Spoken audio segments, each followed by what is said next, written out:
Everybody's patiently been waiting for it, and it's finally here. The thriller event of the fall just dropped on Hulu. I'm, of course, talking about the 2025 version of The Hand That Rocks the Cradle. Who the fuck was hoping for another version of The Hand That Rocks the Cradle? Especially when Rebecca De Mornay knocked it out of the park the first time.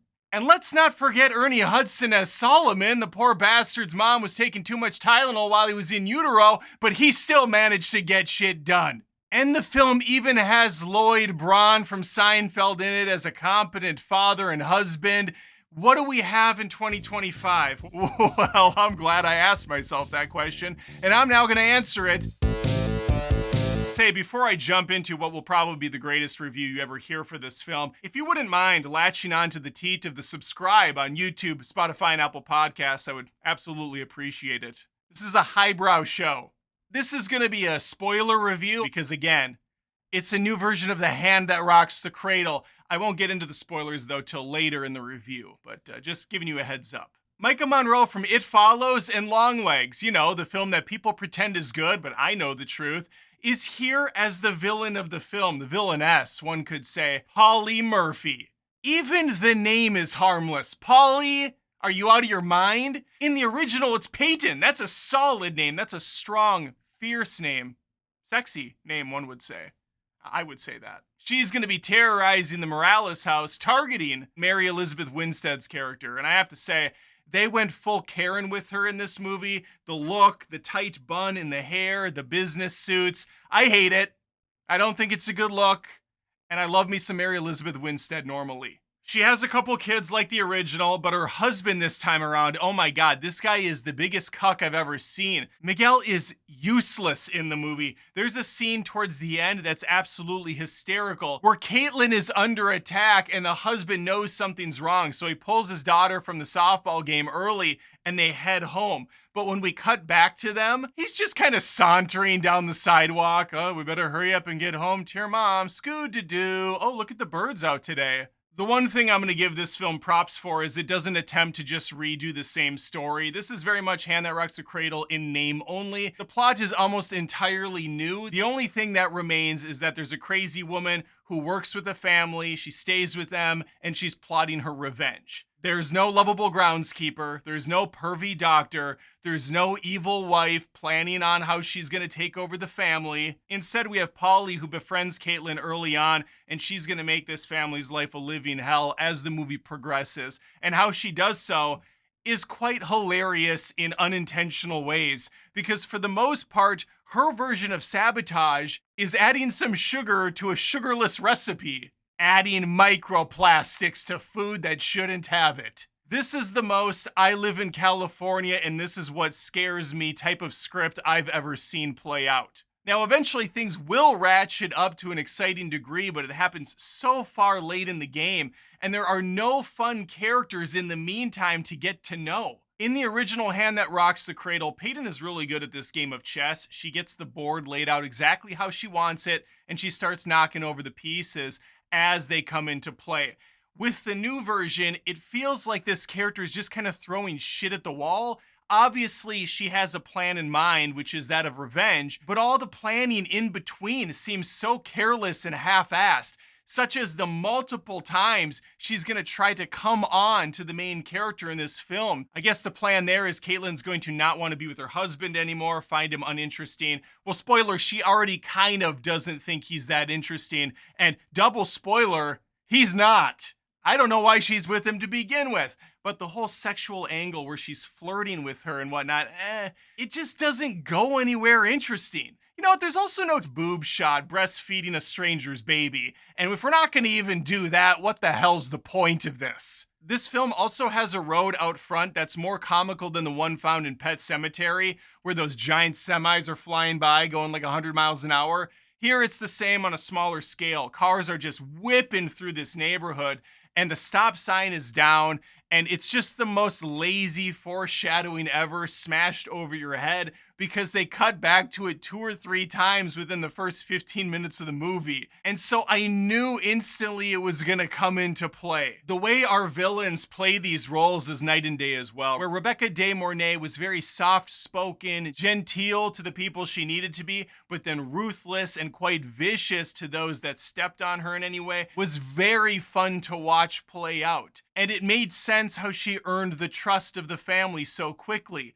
In contrast, Polly over here looks unhinged from day one. Just looking at this woman as she constantly purses the duck lips and has these smoky eyes just staring into your soul, it's not coming off as pleasant and a joy to be around. Instead, I feel like this woman's gonna lose her mind and attack me at any moment. Thrillers set in the 90s also have a massive advantage when it comes to technology. Even if you're very well off, have a beautiful home, you probably don't have a great security system. But in 2025, it's laughable to see a super wealthy family not have a damn Ring camera. And if they do have one, not use it ever. And I'm pretty sure I saw when they were walking by a wall, there was a security system that they just never use. And on top of that, because they've built up Caitlin to be this very neurotic person who has a troubled history, who's very protective over her children, you would imagine there'd be a nanny cam somewhere in that house, but no.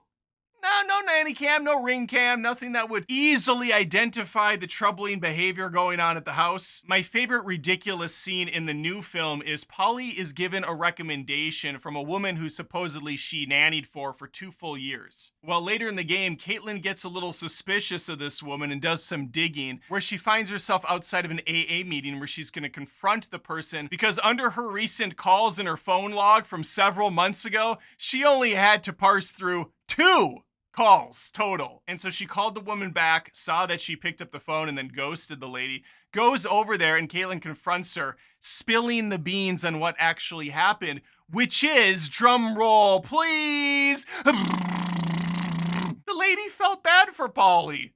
So she lied about her being a nanny for 2 years for the family. What?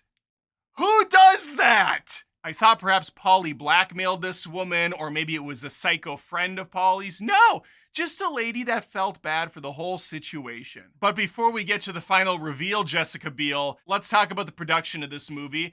It is a straight-to-streamer. It has that straight-to-streamer look. It's very crisp-looking visuals. It definitely doesn't have that soft, cinematic look that the original has. And for some reason, the director went all in on these dumb shots where the person's kind of repeated in a 50% opacity on the sides of the frames. It never looks good. I don't really understand the point of even doing it. So the bottom line is you're missing out on nothing if you don't watch this movie. I don't think it's the worst straight-to-streamer I've ever seen. It's engaging enough to keep you focused from like a laughable standpoint. Like, this is ridiculous. The acting's like schlocky and over the top, but whatever.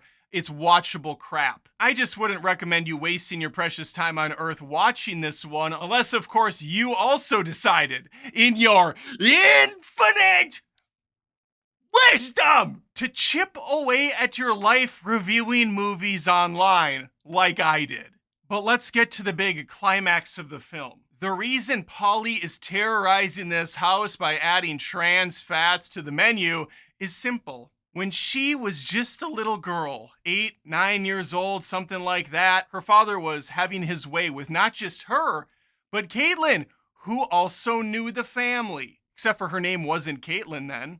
And Polly's name was different too. They legally had them changed because of the psychological torture that went on there. More so for Polly because Caitlin said, I've had enough of this bullshit. I'm burning this mother to the ground. And that's exactly what she did. She took a lighter to that sumbitch and watched the thing burn. Unfortunately, not just the father was in the house at the time, but also the mother and Polly's poor little siblings.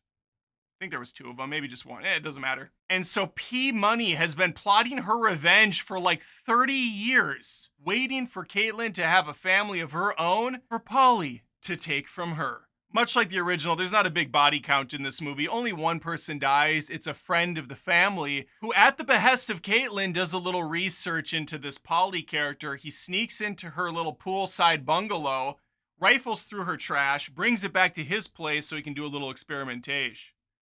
short for experimentation. Side note, I also found it very funny that Caitlin's like, I suppose you can stay living with us since you've been so great for the last couple months. We do have this one room off by the pool. It's nothing special. You got a closet, you got a bathroom, you got a full bed, there's a full kitchen with an oven, a fridge, the whole 9 yards. But you know, this is basically what everybody in America has already, so we're nothing new. We're nothing special. All right, the friend takes the trash back to his house where he proceeds to pour it out onto his kitchen table, as one does. And this is probably my favorite scene in the movie because he pulls up a soaked to the bone tampon, dripping blood, pure red, and we're gonna focus on this shot like 4 or 5 times. The director's like, yep, this is the money shot. This is cinema. He puts on the rubber gloves, and he starts doing the research, and this is how he finds out who Polly actually is, how she has a history with Caitlin, and it all really comes together. Unfortunately, as smart as this guy is, he's a fucking idiot. Because instead of informing his friends first about this, he confronts Polly and invites her over. What? Instantly, I'm thinking, well, he's dead. And yeah, he's dead. It happens so pathetically. Polly goes to use the bathroom, comes back for a peekaboo with a bat, hits him across the face, drops him to the floor. Keep in mind, Micah Monroe in this movie looks like she's on the Ariana Grande diet, which consists of, I guess, not eating, because this woman is nothing but bones at this point. I'm kind of concerned for her health, but she drops this guy to the ground. He's like, I could stop you, but instead I'm going to take out my phone and slowly dial 911. What? Polly's like, not on my watch, motherfucker.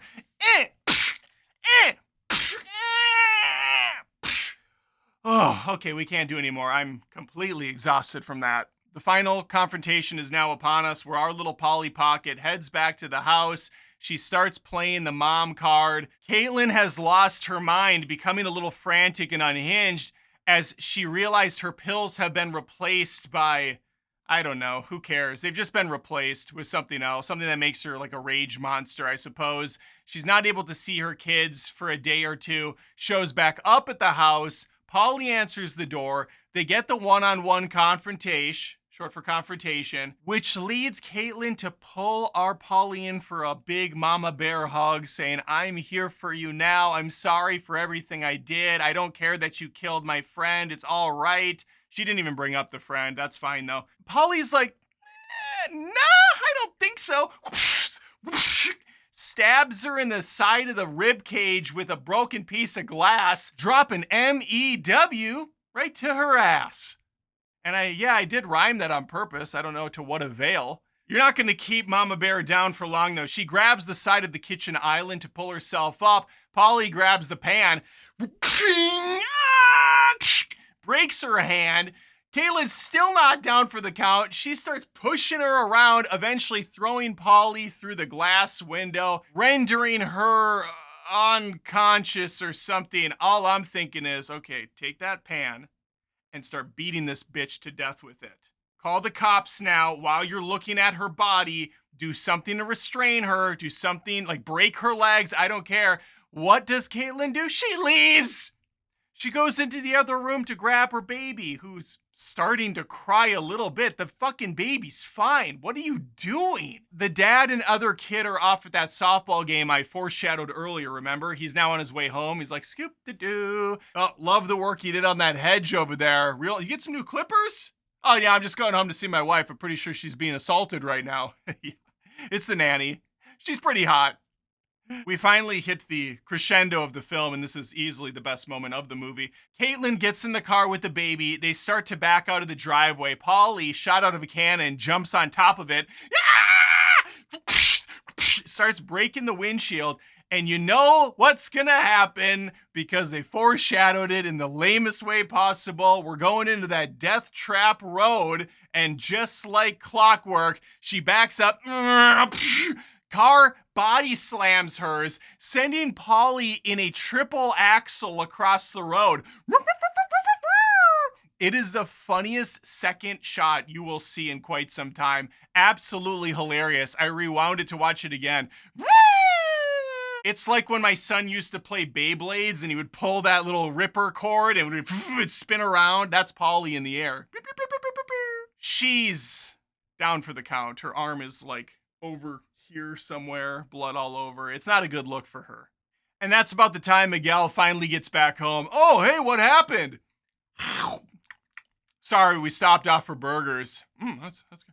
But I don't recommend you stop off for The Hand That Rocks the Cradle 2025. Just watch the original. It's a classic. And full disclosure, I did not know how well it held up. I figured it would be kind of cheesy by today's standards. So I actually rewatched it with my wife and daughter after this new one that my wife bailed on halfway through. She's like, you're on your fucking own. I'm out of this. We all sat and watched the old one, had a great time. It holds up very well. The dad maybe getting bodied, falling off the stairs and breaking both of his legs was a little much. But outside of that, you have memorable characters, you got some great dialogue, you have a good setting. Everything really fires well. Only other negative I would say is that end is super abrupt. You know, they stop the villain. There is a good climax for about 10 minutes, a good action, you know, like running around the house and whatnot. But then boom, credits hit without just a day later scene, which I always like. I like when they pay it off with the nice healthy ending. Maybe we're back in the breakfast nook, having a little OJ and some pancakes again, but that's fine. Small hangups aside, the original is definitely worth a watch. This new one, yeah, avoid it like the plague. Just like almost all these straight-to-streamer garbage remakes or reboots or whatever you want to call them. That's all I got for you. Let me know if you watch this movie or if you're a little bit more inclined to check out the original. Leave a comment below. Think of subbing to the show. Adam Does Movies on YouTube, Spotify, and Apple Podcasts. I post movie reviews almost on a daily basis, or movie reactions, rants, live streams, all film all the time. And hopefully, I see you next time. Oh, wow, you're still here. Well, since I have you, maybe think about jumping by the old merch store, Adam Does Movies, and pick up one of these Adam Does Movies Halloween tees. It's got Jason on the cover there on the logo, a little Friday the 13th inspiration in time for the holidays. On top of that, maybe think about becoming a Patreon at patreon.com/AdamDoesMovies to really help support this one-man band. And that way I can afford to actually put out some candy this year for the trick-or-treaters and not just an empty pumpkin with a sign that says take one only. Implying that some fat little crap took all of them and left right away. Okay, that's all I got. Take care.